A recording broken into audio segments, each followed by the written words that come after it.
നമസ്കാരം. പ്രധാന വാർത്തകൾ.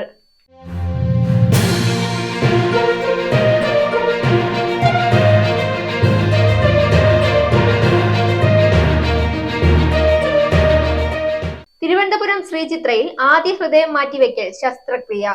മധ്യവയസ്കയുടെ ഹൃദയം 12-കാരിക്ക്. നീറ്റ് ക്രമക്കേട് ചോദ്യപേപ്പർ ചോർന്നെന്ന് സമ്മതിച്ച് കേന്ദ്രമന്ത്രി ധർമ്മേന്ദ്ര പ്രധാൻ. പാരീസ് ഒളിമ്പിക്സിൽ തിളങ്ങാൻ ഇന്ത്യൻ സംഘത്തിന് BCCIയുടെ സ്നേഹസമ്മാനം.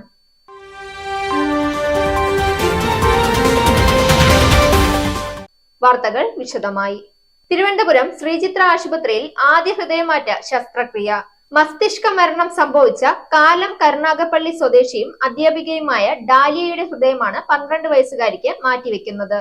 ഹൃദയം തിരുവനന്തപുരം കിംസ് ആശുപത്രിയിൽ നിന്നും ശ്രീചിത്ര മെഡിക്കൽ ഇൻസ്റ്റിറ്റ്യൂട്ടിൽ എത്തിച്ചു. സർക്കാർ മേഖലയിൽ ഹൃദയം മാറ്റം നടക്കുന്ന രണ്ടാമത്തെ സ്ഥാപനമാണിത്.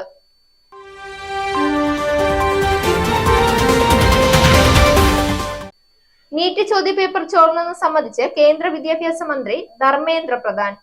വലിയ തോതിൽ ചോർന്നിട്ടില്ലെന്ന് ന്യായീകരണം. ചോദ്യപേപ്പർ ചോർന്നതിന് തെളിവില്ലെന്നും വിഷയത്തിൽ 2010 മുതൽ ചർച്ച നടക്കുന്നതായും ധർമ്മേന്ദ്ര പ്രധാൻ പറഞ്ഞു. അതേസമയം സംയുക്ത പാർലമെന്ററി സമിതി അന്വേഷിക്കണമെന്ന് പ്രതിപക്ഷം ആവശ്യപ്പെട്ടു.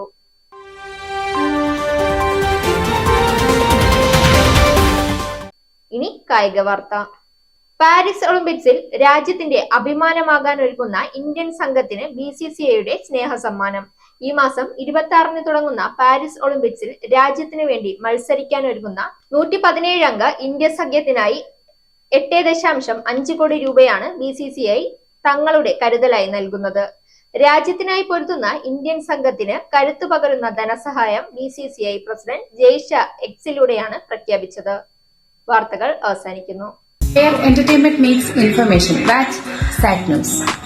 നേരിന്റെ വാർത്തകൾ നിങ്ങളുടെ വിരൽത്തുമ്പിലെത്താനായി സാക് ന്യൂസ് ചാനൽ സബ്സ്ക്രൈബ് ചെയ്തും ഷെയർ ചെയ്തും ഒരു ശരിയായ മാധ്യമ നിലപാടിനൊപ്പം നിൽക്കാൻ ഞങ്ങൾ നിങ്ങളെ ക്ഷണിക്കുന്നു.